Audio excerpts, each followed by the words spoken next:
We now come to the statement. I call the Chancellor of the Exchequer, Rachel Reeves. Thank you, Mr. Speaker.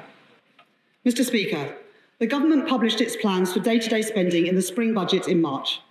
But when I arrived at the Treasury on the very first day, I was alerted by officials that this was not how much the previous government expected to spend this year.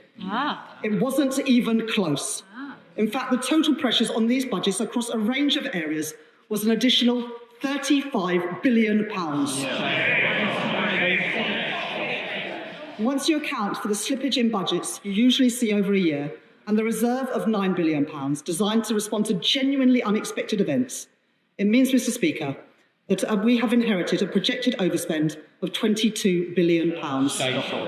A £22 billion hole in the public finances now. Not in the future, but now. £22 billion of spending this year that was covered up by the party opposite. Now, I've read that report, as I'm sure others have, and nowhere in that report, nowhere, does it mention £22 billion. It's not there at all.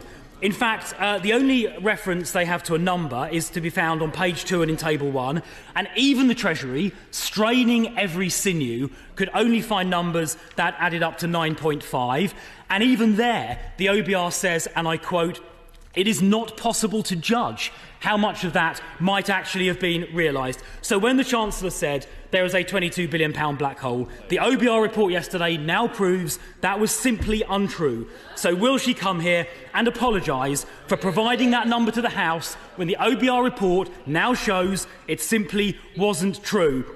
And certainly doesn't justify £40 billion worth of tax rises, the largest tax rises in any budget in history.